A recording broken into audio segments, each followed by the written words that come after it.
Today I'll be giving you the best TVs of spring 2023, particularly the best deals. So we're going to start off with the Hisense U6G. This is the Roku variation, but any variation from Google and onward will work. I think this is going to be the best option for anybody who wants a TV under $500 at a 55-inch size. Of course, they have other options and the price scales appropriately, but it's still going to keep you well under budget for a lot of your expectations, so I think that's the first thing that you should do. Next on the list, we have the Hisense U8H. This is going to be for somebody who wants a TV under $1,000 that performs at a flagship level.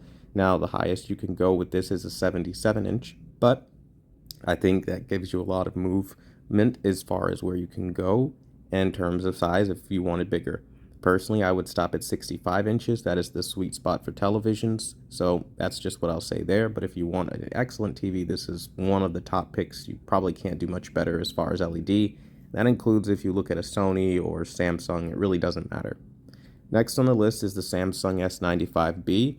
Now, this is a controversial pick as this has had some nerfing updates. But even with those nerfing updates, you're not going to find an OLED with better color as far as saturation and vibrancy than this particular OLED, and the brightness is still acceptable enough. Motion is good, the speakers are good enough that you don't need a sound bar in a smaller room, so this is pretty much an all-in-one type of television, and it's thin enough to impress.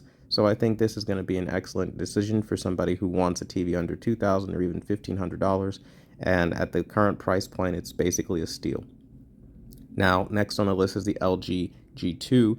This is what I would recommend over the G3. While the new G3 comes with MLA technology, I don't think that the MLA technology justifies the staggering price difference between these two televisions, and I think, honestly, you are better off going with this one because of the price point. Now, you do have to buy the stand separately if you want to tabletop it, but you would also have to do that on the newer one, and that drives the price up even more, kind of adding to my point where price is going to make the difference here. Now, of course, you can always go up in size, and of course, the price does, again, scale appropriately, but I think for all in all, I think you'll be good with this particular variation. I personally tested the 55-inch, and motion is probably the best I've ever seen on LG, so I think you can't lose here either way. And last but not least, we have the LG C2.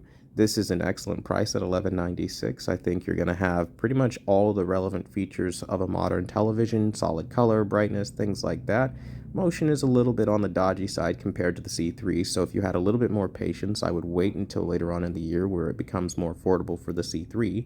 But if you didn't want to wait and you wanted a TV right now, then this is what I would recommend. Not only that, but of course it comes in a lot of sizes, so you have all the options in the world that you can hope for, more or less, considering you're not trying to go up to 100 inches or whatever the case may be. But either way, you do have a ton of options, and the price is right. So, with that said, I want to thank you for watching the #1 brand in honesty, and if you have questions, ask below. Until the next video, I'll see you guys later.